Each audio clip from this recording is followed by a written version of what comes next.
হচ্ছে আইসিটি আসলে বর্তমান আধুনিক জীবনের একটা অনুষঙ্গ, অনিবার্য অনুষঙ্গ। আইসিটিতে আমরা পৃথিবীর অন্যান্য দেশের সঙ্গে তুলনা যদি করি তাহলে অনেকটা পিছিয়ে আছি। তো কক্সবাজার আসলে ভিন্ন একটা জেলা বাংলাদেশের অন্যান্য জেলার তুলনায়। এখানে ট্যুরিজমের ব্যাপারটা রয়েছে, তারপরে আন্তর্জাতিক অনেক অনুষঙ্গ রয়েছে, ফলে বেকারত্ব বোঝানোর জন্য এবং একটা পৃথিবীর সঙ্গে তাল মেলানোর জন্য আইসিটিতে আমাদের আরো অনেক বেশি বিভিন্ন আমাদের অনেক ছেলেরা যে আউটসোর্সিং এ ভালো করছে। আমি যেটা বলতে চাচ্ছি সেটা হচ্ছে কক্সবাজার ক্ষেত্রে আমি যেটা দেখি আইসিটির ক্ষেত্রে এটা হচ্ছে ব্যক্তি পর্যায়ে অনেক এগিয়েছে, কিন্তু প্রাতিষ্ঠানিক পর্যায়ে অনেক পিছিয়ে আছে। ব্যক্তি পর্যায়ে দেখা যাচ্ছে অনেকেই অনেকভাবে অনেকগুলো এগিয়ে গেছেন, যেটা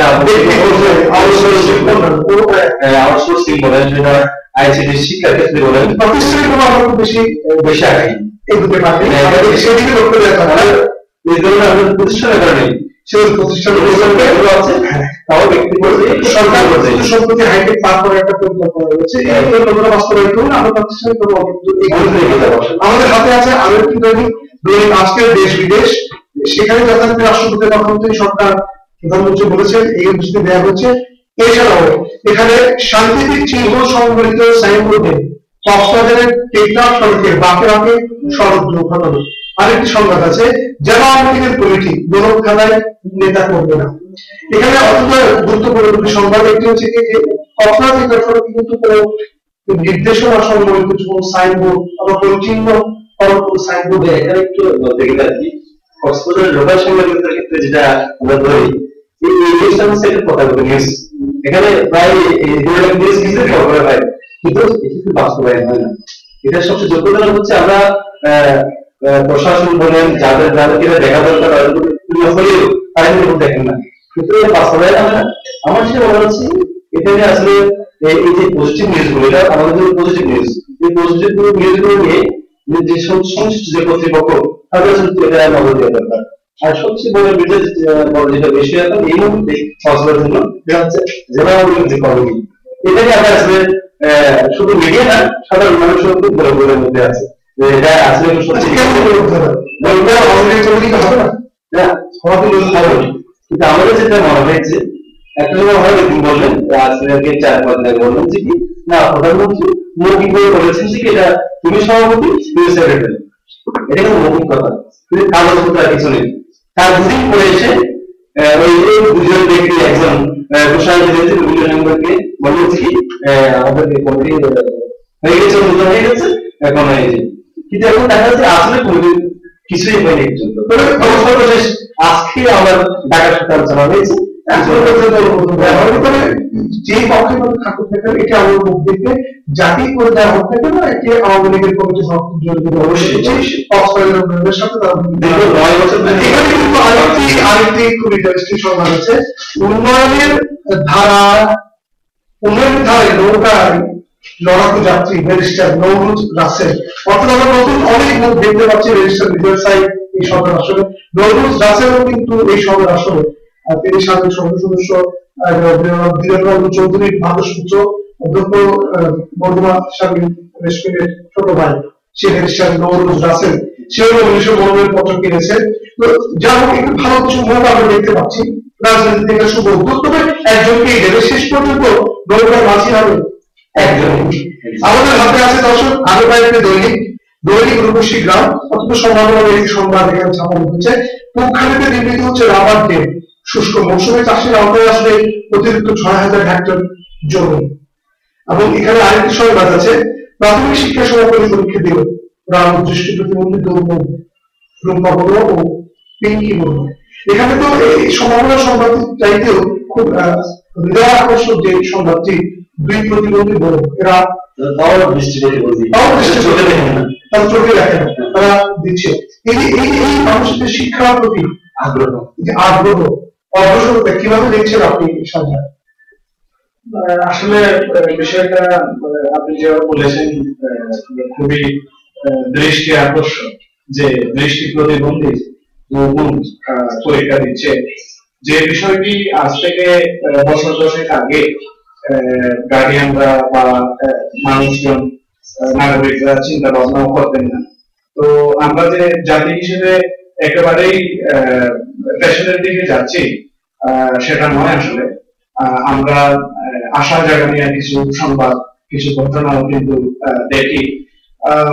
বিশেষ করে প্রসঙ্গক্রমে আমি বলবো যে বর্তমান সরকার, অনেকে বিদায়ী সরকার বলছেন, আমি আওয়ামী সরকারের কথা বলছি, যাদের মেয়াদ শেষ হবে মাত্র শেষ হতে যাচ্ছে, তারা এই আমলে বেশ কিছু গুরুত্বপূর্ণ পদক্ষেপ নিয়েছেন। বিশেষ করে শিক্ষায় তাদের সাফল্য যথেষ্ট পরিমাণে রয়েছে।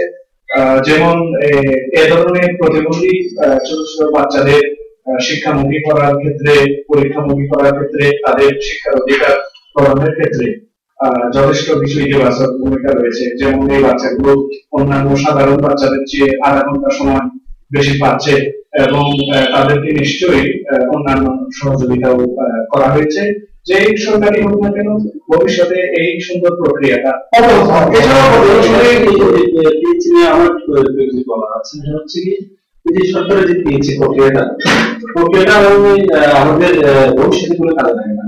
যে সার্টিফিকেটটা পিএইচি এবং জেএসসি, এই সার্টিফিকেটের কারণে আমরা মনে করি, আমার যেটা মনে হচ্ছে, এর কারণে শুরুতে কিছু ছাত্র জড়ে আছে যারা আর সুযোগ পাচ্ছে না। এখন যে আমি একদম ক্লাস 5 এর ছাত্র যখন গ্রুপে ফেল করে ইচ্ছে করলে স্কুল লাগে এটা উত্তীর্ণ করে দিতে পারে, কিন্তু এই যে সিস্টেমটার কারণে সে আর পারতেছে না। একটা বছর অপেক্ষা করতে হবে, অপেক্ষা করতে দেখা যায় সে আর নেই।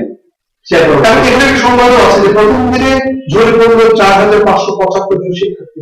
একেবারে পিএসসি পরীক্ষার প্রথম দিনই তারা পরীক্ষা দিতে আসেনি। তার মানে তারা আর সচেতন দিতে পারবে না, তারা যেতে পারবে না। তাহলে 4,500 শিক্ষার্থী তাদের শিক্ষা জীবন শেষ করে দেবে, পাঁচ চুকিয়ে দেবে। এখানে তাও বাস্তবে অনগ্রসর শিক্ষায় কষ্ট হবে একটি জায়গায়। এটি আমাদের জন্য খুবই দুঃখজনক সংবাদ। পাশাপাশি আবার একটি আশা জাগানিয়া সংবাদ হচ্ছে যে দৃষ্টি প্রতিবন্ধী তারা পরীক্ষা দিচ্ছে, তারা চোখের আলো দেখছে না, কিন্তু তারা মনের আলো দেখবে এমন প্রত্যাশা করছি। সেই হিসাবে আমাদের হাতে আছে আরেকটি দৈনিক বার্তাটি। দৈনিক বার্তাটিতে আমরা জাতীয় শিরোনাম সম্পর্কে দেখতে পাচ্ছি যে মন্ত্রণালয়ের নতুন মন্ত্রীরা, তারপরে রয়েছে ছাত্রদের উদ্দেশ্যে ফখরুল শুধু গাড়ি করে হবে না, রাজপথে নামতে হবে। এছাড়াও স্থানীয় কয়েকটি সংবাদ এখানে রয়েছে। আমাদের হাতে আছে দৈনিক সমুদ্র বার্তা, সেখানে যথারীতি মন্ত্রণালয়ের দায়িত্ব পেলেন সেই সংবাদ। তারপরে হচ্ছে আমার হাতে নির্বাচনে অনিয়ম হবে না, শেখ হাসিনা বলছেন। তা আরেকটি সংবাদ এখানে আছে, সেন্ট মার্টিনে আটকা পড়েছে 50 মণ লাল কোরাল। সম্প্রতি বেশ কিছু কোরাল ধরা পড়েছে সেন্ট মার্টিন দক্ষিণ পশ্চিম বঙ্গোপসাগরে। আটকা পড়েছে, আটকা পড়েছে কেন পড়েছে? পরিবহন শিমুল বিশ্বাসকে আটকের প্রতিবাদে প্রধানমন্ত্রী যে ব্যক্তিগত সহকারী শিমুল বিশ্বাসকে আটকের সাবেক প্রধানমন্ত্রী ব্যক্তিগত সহকারী তাকে আটকের প্রতিবাদে পরিবহন কর্মকর্তা এখানেও চলছে। ফলে আমাদের আসলে আজকে মানে দুই পাল্লার কোন পরিবহন সাবেক প্রধানমন্ত্রীর সহকারী কথা বলা হচ্ছে, কিন্তু আমি যতটুকু এখানে জেনেছি মোবাইল পর্যায়ে তারা বলছেন যে কি মূলত গতকালকে সিদ্ধান্ত নিতে আমরা ঘটনাটা হয়েছে, এটার প্রতিবাদ মূলত আছে চলছে। কিন্তু ঘোষণাটা দিয়ে আছে, কিন্তু এটা বিশ্বাস নেই। গতকালকে সিদ্ধান্ত নিতে ঘটনা ঘটেছে জামাত ইসলামের যে তার প্রতিবাদে সেখানে ভাঙচুর করা হয়েছে, হত্যা করা হয়েছে। তার প্রতিবাদে সেখানে এই ভাঙচুরটা হয়েছে। আর ভাঙচুরের প্রতিবাদে বলছে যেই হোক আমাদের প্রত্যাশা থাকে যে আমাদের চলাচলের অধিকারটা সহজতর ভাবে মানুষ অন্য পরিবেশ থেকে মানুষ সহজে এক জায়গা থেকে অন্য স্থানে যেতে পারবে। আমাদের হাতে আছে আরেকটি স্থানীয় দৈনিক সৈকত পত্রিকা। দৈনিক সৈকত পত্রিকায় যে মন্ত্রিসভার গ্যাজেটের একটি সংবাদ আছে। এছাড়াও রয়েছে সমুদ্র সৈকত এখন পর্যটক শূন্য। উঠিয়ে গণ গ্রেফতার হচ্ছে 18 জনের নেতা কর্মী। সমুদ্র সৈকত এখন যে পর্যটক শূন্য, এটির কারণে আমরা দেশের রাজনৈতিক অস্থিরতা। তবে আমরা কি বলতে পারি না যে রাষ্ট্রে এমন একটা আইন থাকা দরকার যে হরতাল করবে, কিন্তু আমাদের যে পরীক্ষা অথবা আমাদের যে বিশেষ দিবসে কোনো হত্যা করতে পারবে না, এমন সংসদ আইন পাস করা কি জরুরি? এটা সবাই চাইলে কিন্তু সেটা করতে পারে, কিন্তু আমরা যারা রাজনীতি করে, আমাদের দেশে যারা রাজনীতি করে তারা শুধু নিজেদের চিন্তাটাই করে শুধু। কিন্তু আসলে আমি যতটুকু জানি, আমার ব্যক্তিগত অভিমত সেটা হচ্ছে কি, তারা রাজনীতি করেন শুধু নিজেদের চিন্তা ভাবনা নেই, ব্যক্তিগত। এখানে দেশের চিন্তা কেউ করেন না, করলে নিশ্চয়ই এগুলো হত্যা হতো না, কিংবা কেউ ক্ষমতা চাকরি চাইতো না, আবার যেতেও চাইতো না। পরীক্ষার ক্ষেত্রে হয়তো আওতামুক্ত রাখতে এমন একটি আইন কি এদেশে পাস করানো সম্ভব নয়? আসলে হরতাল এই বিষয়টা যথেষ্ট বিতর্কিত এবং অনেক নাটাল একটা অবস্থার বিষয়। আমরা জানি যে হরতালকে অবৈধ ঘোষণা করে একটা ব্যবস্থা একসময় নেওয়া হয়েছিল, যেটার ব্যাপারে উচ্চ আদালতে রিট হয়েছিল। ওই রিটে আলোকে রায় দেওয়া হয়েছে যে হরতাল মানুষের সাংবিধানিক অধিকার, নাগরিকদের। তো এটা বোধহয় আইনের আওতায় তেমন অবৈধ ঘোষণা করা যাবে না। নাগরিকদের সেন্টিমেন্টের বিষয় আছে, এরপরে অধিকারের বিষয় আছে, এরপরে গণতান্ত্রিক প্রক্রিয়ার একটা বিষয় আছে। তবে এটা হতে হবে আসলে রাজনৈতিক সমঝোতা এবং রাজনৈতিকভাবে আমাদের পরিপক্কতা।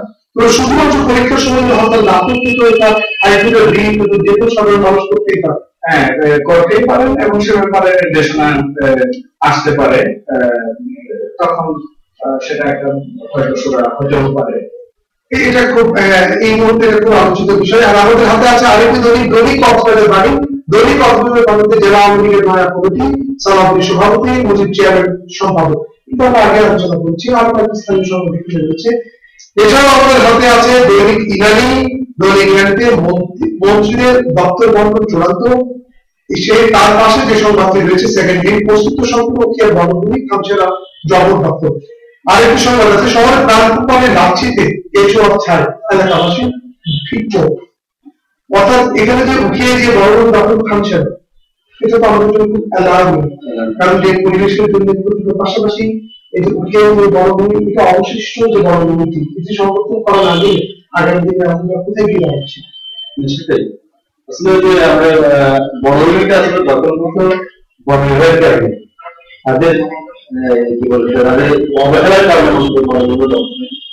তো এখন যেটা হয়, আমরা নিউজটা করি কিন্তু নিউজ খবর পাই না বলে মূলত একটা সময় আমরা দেখলাম যে আমরা একটা সময় যখন শুনতে করি, একটা সময় দেখেছিলাম মানে কোনো একটা নিউজ বলে এটা 100টা মতো ক্ষুদ্রত, কিন্তু এখন এই নিউজটা আমরা করতেছি অস্তিত্ব সংকটে উকিল বর্মণী, কত সুন্দর একটা নিউজ।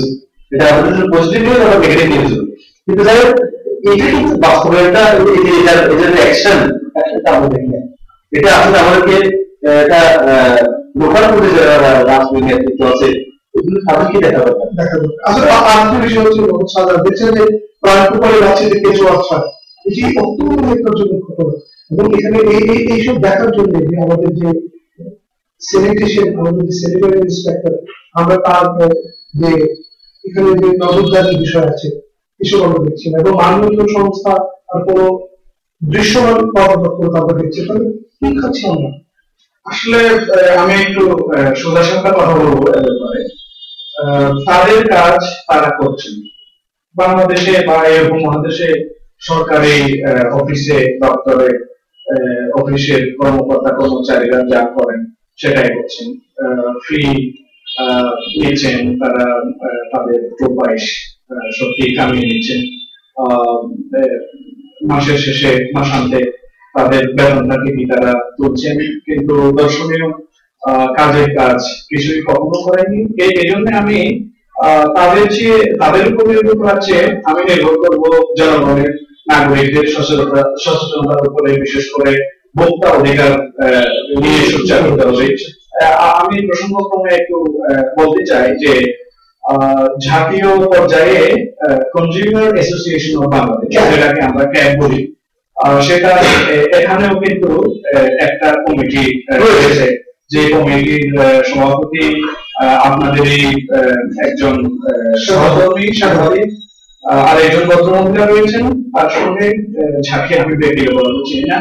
তো আমার মনে পড়ে না যে মানে বড়দের ভেতরে তারা যে কোনো কাজ দৃশ্যমান কোনো ভূমিকা রেখেছেন, এমনকি এই কমিটিটা সম্পর্কে মানুষ জানেন কিনা সে বিষয়েও কিন্তু আমি অত্যন্ত লোকের সঙ্গে আমাকে বলতে হচ্ছে। তো যা বলবো সেটা হচ্ছে যে আসলে নাগরিকদের তরফ থেকে অর্থাৎ এখানে একটু আমি এখন বিষয়টা হচ্ছে যে প্রাণ কোম্পানি কিন্তু ছোট কোনো কোম্পানি না, অনেক লোকাল কোম্পানি, আন্তর্জাতিক কক্সবাজার লোকাল কোনো কোম্পানি না, যেটা জাতীয় আঞ্চলিক পর্যায়ে মানে কোম্পানি।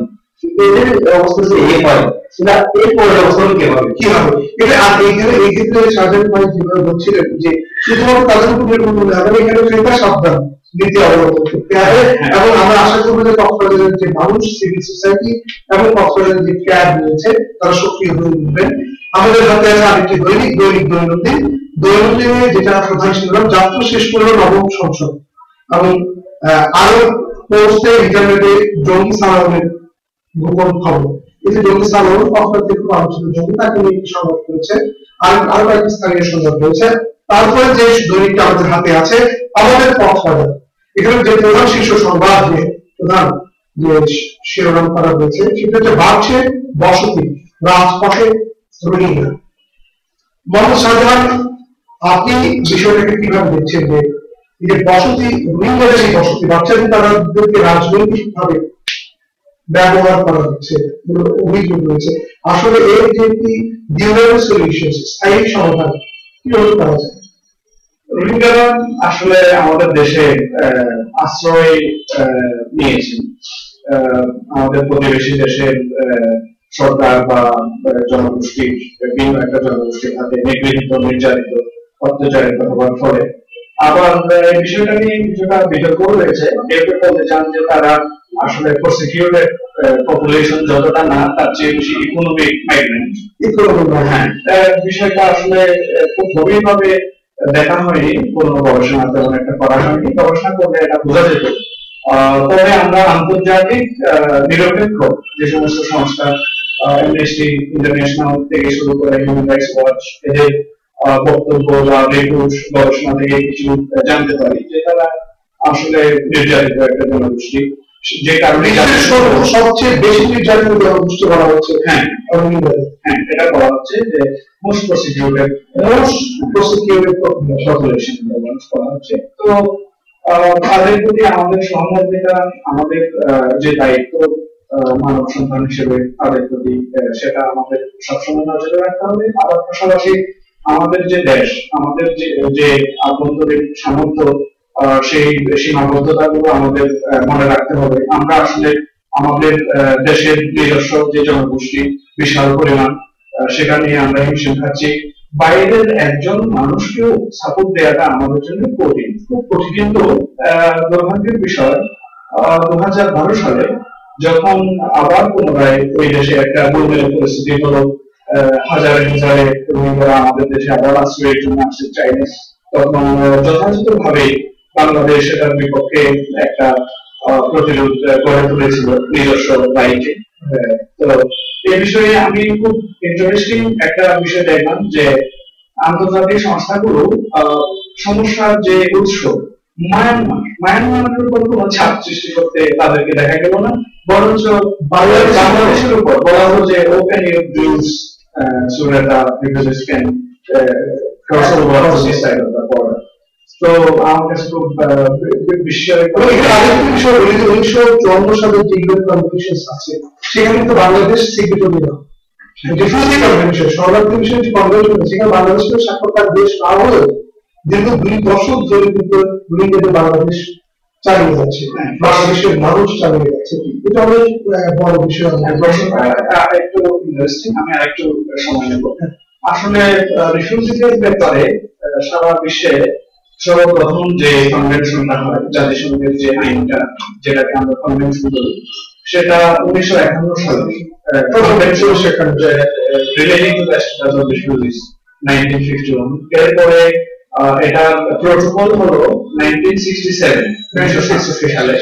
তো আমরা সিগনেচারি নই, আসলে উপমহাদেশের কোন দেশই এ ধরনের রিফিউজি কনভেনশন বা রিফিউজি আইনে সিগনেচারি না, না হলেও অন্যান্য অনেক কনভেনশন পত্র বলে আমরা সিগনেচারি আমরা রেটিফাই করেছি, যে কোনো কারণে ওই কনভেনশন রিফিউজি সংক্রান্ত কনভেনশন গুলো একেবারে অ্যাবসলিউটলি এড়িয়ে যাওয়া আমাদের পক্ষে কিন্তু সম্ভব নয়। অনেকগুলো কনভেনশনে সম্ভব নয় বলেই কিন্তু আমরা আসলে বিষয়টাকে আইনগতভাবে দেখছি না, তার চাইতে বেশি মানবিকভাবে। কি বলতে চাইছেন আনসার? আমি যেটা বলতে চাচ্ছি, এটা আসলে আমাদের লোকাল যারা আমরা অধিবাসী, যারা বাংলাদেশের নাগরিক, যারা কক্সবাজার জেলার নাগরিক, এই কক্সবাজার জেলার নাগরিকের জন্য এই রোহিঙ্গারা অত্যন্ত দারুণ হয়ে গেছে। কারণ এরা এদের যে জন্ম নিয়ন্ত্রণটা কোনোভাবে নিয়ন্ত্রিত না, এভাবে বাড়ছে। একটা সময় দেখা যাবে যে আমাদের অফিসিয়ালি করা হচ্ছে যেখানে 2 লাখ বা 2.5 লাখ রোহিঙ্গা এখানে শরণার্থী হিসেবে আছে, আসলে তা না। এখানে অন্তত 20 থেকে 25 লাখ রোহিঙ্গা এখানে এখন বর্তমানে আছে। সবচেয়ে বড় বিষয় হচ্ছে একটা সময় দেখা যাবে যে ওরাই এখানে সংখ্যা গুরু হয়ে যাবে, আমরা যদি সংখ্যা নেব, তখন কিন্তু আর আমাদের এখানে একটা সময় কি বলবো এটা এখনই আসলে যে এটা সমাধান করা দরকার, খুব দ্রুত সময়ে আর ওদের সঙ্গে আমাদের সহানুভূতি আছে। ওরা মুসলমান ভাই হিসাবে, মানুষ হিসাবে আমাদের সহানুভূতি আছে, কিন্তু আমরা চাপটা নিতে চাচ্ছি না। আমরা চাই না চাপটা আমাদের উপর আসুক। আসলে আমরা চাই এই সমাধান এবং রোহিঙ্গারা তাদের মর্যাদা নিয়ে ফিরে যেতে পারে দেশে। 1971 সালে আমাদেরও প্রায় 20 লক্ষ মানুষ রিফিউজি ছিল, শরণার্থী হয়েছিল, ইন্ডিয়ায় গিয়েছিল, মিয়ানমারে গিয়েছিল। আমাদের প্রায় 1 কোটি 20 লক্ষ মানুষ শরণার্থী হয়েছিল, ভারতে ছিল, মিয়ানমারে ছিল। তাহলে আমরাও শরণার্থী ছিলাম, আমরা ফিরে এসেছি, তারাও তাদের স্থানে ফিরে যাবে, তাদের অ্যানসেস্ট্রাল হোমসে ফিরে যাওয়ার জন্য। এটাই আমরা প্রত্যাশা করি। আমাদের হাতে সর্বশেষ দৈনিকটি আছে, যে দৈনিক কক্সবাজার। দৈনিক কক্সবাজারের যে প্রধান শিরোনাম রাষ্ট্রপতি সরকার চালিয়ে যাওয়ার অনুমতি দিয়েছেন, নবম জাতীয় সংসদের সমাপনী ভাষণে প্রধানমন্ত্রী। তারপরে সৃজনশীলকে জয় করে পিএসসি পরীক্ষা শুরু, চকরিয়ে পিএসসি পরীক্ষার প্রশ্নপত্র ফাঁসের গুজব। এছাড়াও রয়েছে একটি আবদুল চৌধুরী, আমাদের বিশিষ্ট জ্যেষ্ঠ সাংবাদিক ইউনিয়নের সভাপতি, অল্প কথা গল্প কথা, হাউজিং খেলছি এবার মার্বেল খেলা চাই। এছাড়া আরো বেশ কিছু স্থানীয় সংবাদ দৈনিক কক্সবাজারে রয়েছে সকল পৃষ্ঠায়। তো এই ছিল আমাদের সর্বশেষ এই দৈনিক কক্সবাজার পত্রিকার মধ্য দিয়ে আমাদের হাতে থাকা সংবাদপত্রগুলো। দর্শক, আমরা এতক্ষণ আলোচনা করছিলাম কক্সবাজার থেকে প্রকাশিত স্থানীয় দৈনিক পত্রিকা। আজকে আমাদের হাতে ছিল প্রায় 15টি দৈনিক আলোচক হিসেবে। এখানে উপস্থিত ছিলেন বিশিষ্ট সাংবাদিক আনসার হোসেন এবং বিশিষ্ট গবেষক শাহজাহান। তারা দুজনেই যে আলোচনা করছে তার মধ্য দিয়ে প্রতিভাত হয়েছে যে একটি বস্তুনিষ্ঠ সংবাদ প্রক্রিয়ার মধ্য দিয়ে কক্সবাজার এগিয়ে যাবে এবং কক্সবাজারের সমস্ত অসঙ্গতিগুলিকে পাশ কাটিয়ে একটি ন্যায়সঙ্গত একটি সুপ্রতীক কক্সবাজার, সম্ভাবনা কক্সবাজার এগিয়ে যাবে এমন প্রত্যাশা আমাদের সকলের। প্রিয় দর্শক, পৃথিবীর যে কোনো প্রান্ত থেকে যে কোনো মুহূর্তে আপনারা আমাদের সাথে যুক্ত হতে পারেন। তার জন্য আপনার ইন্টারনেট অপশনে গিয়ে লিখুন www.voicemail.com। আর দর্শক, এর মধ্য দিয়ে শেষ করছি আজকের কালারিস্ট সংবাদ পর্যালোচনা। ভালো থাকবেন, সুস্থ থাকবেন, থাকবেন ভয়েস ব্যারিয়ার সঙ্গে।